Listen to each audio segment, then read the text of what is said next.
കൂട്ടുകാർക്ക് നല്ലൊരു രാത്രി ആശംസിച്ചുകൊണ്ട് നമുക്ക് നേരെ കിരണിന്റെയും കല്യാണിയുടെയും നാളത്തെ നല്ലൊരു പ്രൊമോ വിശേഷം കേട്ടാലോ. ആദ്യമായി കാണുന്നവരാണെങ്കിൽ ചാനൽ ഇഷ്ടപ്പെട്ട ഒന്ന് സബ്സ്ക്രൈബ് ചെയ്യാൻ മറക്കരുത്. വീഡിയോ ഇഷ്ടപ്പെടുവാണെങ്കിൽ ലൈക്ക് ചെയ്യാനും മറക്കരുത് കേട്ടോ. നമ്മുടെ മുന്നോട്ടുള്ള യാത്രയിൽ നിങ്ങളുടെ സപ്പോർട്ടിലേക്ക് വേണം നമുക്ക് ഏറ്റവും കൂടുതൽ പ്രചോദനമായി മാറിക്കൊണ്ടിരിക്കണേ. അപ്പൊ നമുക്ക് നേരെ നമ്മുടെ വിശേഷത്തിലേക്ക് പോയാലോ. അങ്ങനെ നാളത്തെ വിശേഷം നമ്മൾ കാണുന്നേ സരു ഹോസ്പിറ്റലിലേക്ക് പോവാണ്. അപ്പൊ സരുവിനെ പ്രസവിച്ച ഹോസ്പിറ്റല്, അപ്പൊ ആ ഹോസ്പിറ്റലിലേക്കാണ് സരു പോകുന്നത്. സരുവിന് ചില സംശയങ്ങളും കാര്യങ്ങളൊക്കെ ഉണ്ട്. ഒരു പക്ഷേങ്കില് തന്റെ അമ്മയെന്ന് പറയുന്ന ആ സ്ത്രീ, തന്റെ അമ്മയെന്ന് പറയപ്പെടുന്ന ശാരി എന്ന സ്ത്രീ പ്രസവിച്ച കുഞ്ഞ് താനാണോ അല്ലയോ എന്ന് അറിയണം.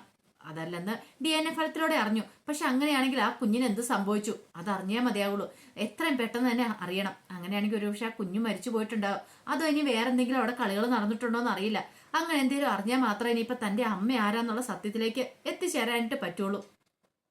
അങ്ങനെ സരു നേരെ പോകുന്ന സിറ്റി ഹോസ്പിറ്റലാണ്. അവിടെ വെച്ചാണ് ശാരിയുടെ ഡെലിവറി നടന്നേ. പിന്നെ അങ്ങോട്ട് ചെല്ലുവാണ്. അവിടെ ചെന്ന് കഴിഞ്ഞപ്പോഴത്തേനും ഡോക്ടറെ കാണുവാണ്. ഡോക്ടറെ കണ്ടപ്പോൾ ഡോക്ടർ കാര്യങ്ങളൊക്കെ ചോദിച്ചു കഴിഞ്ഞപ്പം സരി പറഞ്ഞ വർഷങ്ങൾക്ക് മുമ്പ് നടന്ന കാര്യമാണ്. ഒരു 10-22 വർഷം മുമ്പ് നടന്ന കാര്യമാണ്. അപ്പം ശാരി എന്ന് പറഞ്ഞ സ്ത്രീ ഇവിടെ അഡ്മിറ്റ് ചെയ്തിട്ടുണ്ടായിരുന്നു.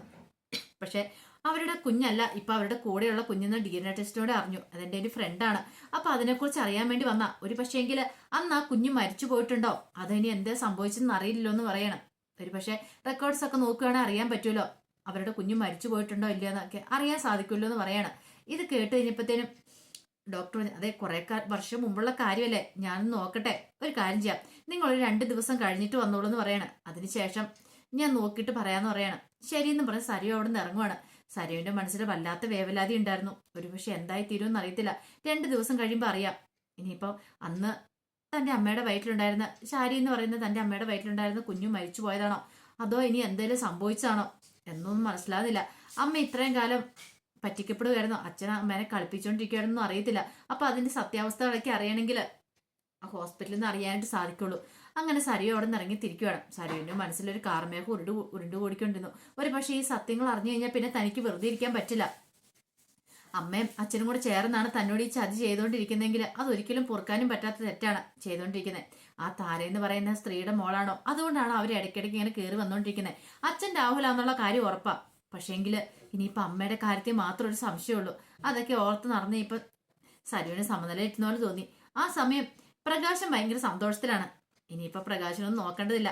ഇന്നാണ് ആ മംഗള ദിവസം, കല്യാണ മുഹൂർത്തം ഇന്നാണ്.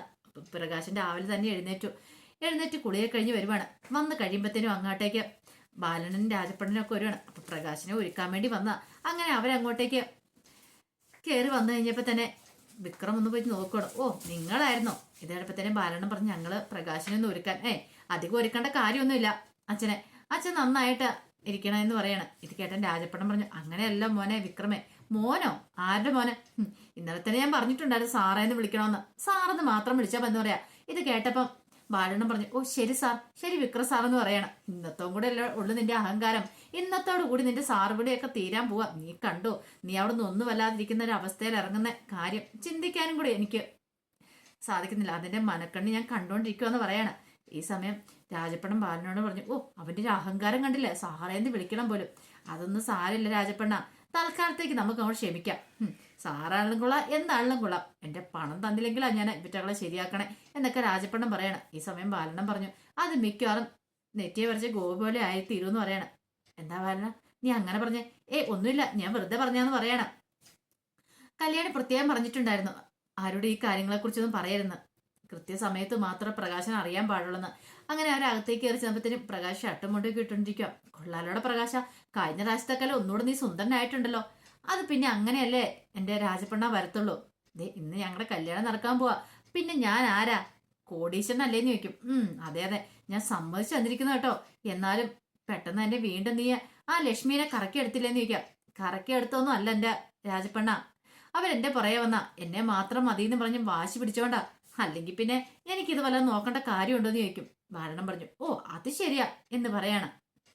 ഈ സമയം കാർത്തിക ലക്ഷ്മിയുടെ അരിയിലേക്ക് എല്ലുവാണ്. അപ്പൊ കാർത്തിക രാവിലെ തന്നെ പോയിട്ടുണ്ടായിരുന്നു ലക്ഷ്മിയുടെ അടുത്തേക്ക്. ലക്ഷ്മിനെ ഒരുക്കി കൊണ്ട് വരേണ്ട ചുമതല കാർത്തികയ്ക്കാണല്ലോ. അങ്ങനെ ചെന്നിട്ടുണ്ടായിരുന്നു.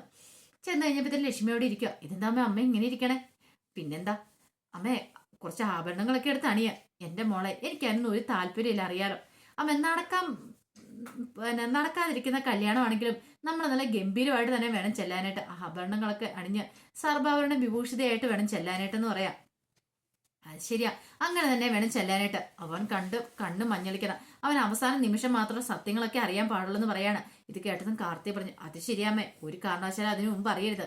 അതല്ലേ ഞാൻ നന്നായിട്ട് അങ്ങോട്ട് മേക്കപ്പ് ഒക്കെ ഇട്ട് നിൽക്കുന്നേ. ഇന്നത്തോടു കൂടി സത്യങ്ങളൊക്കെ അറിയാൻ പോലെ. പക്ഷെ ആ പ്രകാശൻ എന്ന് പറയുന്നതിനേക്കാളും ദുഷ്ടനാണെന്നറിയാം ആ വിക്രമാണ്. അത് കല്യാണിയും കാർത്തിയൊക്കെ പലപ്പോഴും പറഞ്ഞിട്ടുള്ള, കല്യാണിയും കിരണും ഒക്കെ പലപ്പോഴും പറഞ്ഞിട്ടുള്ള കാര്യം എന്ന് പറയാണ്. അത് ശരിയാ, പക്ഷെ ഇതങ്ങനെ വെറുതെ വിട്ടിട്ട് കാര്യമില്ല. ഇന്നത്തോടു കൂടി അവന്റെ കാര്യത്തിലൊരു തീരുമാനമാവുമല്ലോ. എന്ത് ചെയ്യണം നമുക്കറിയാം. കിരണും കല്യാണിയൊക്കെ എന്തൊക്കെയോ പ്ലാനുകൾ തയ്യാറാക്കിയിട്ടുണ്ടെന്ന് പറയാം.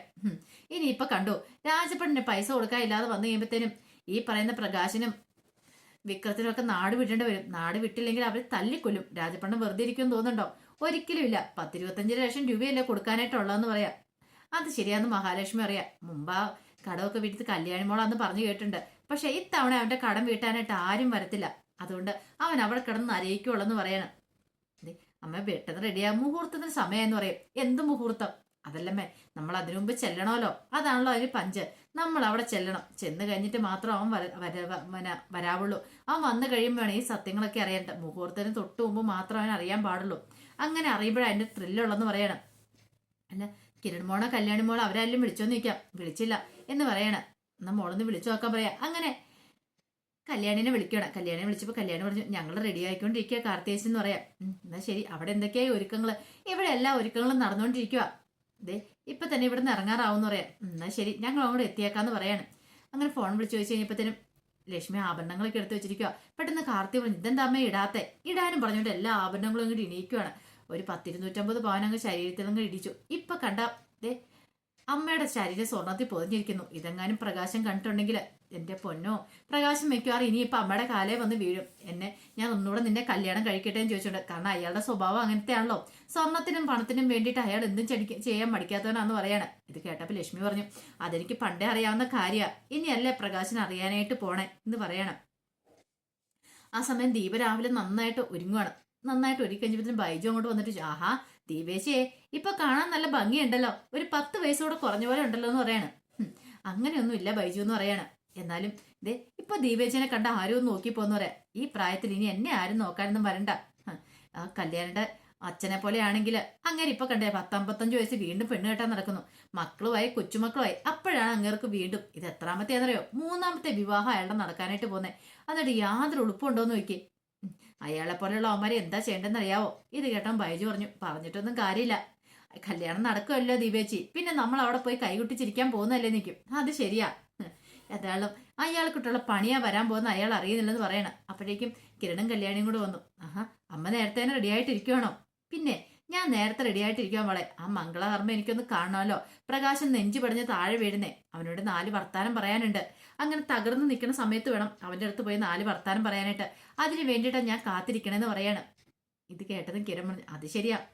ഇന്നിപ്പോ ആദ്യം മീശയും മേടിച്ചുകൊണ്ട് പോകുന്ന ആ പ്രകാശന്റെ കാര്യം ഇന്നും ഞാൻ അങ്ങോട്ട് ചെന്ന് 4 ഡയലോഗ് ഞാനും പറയും.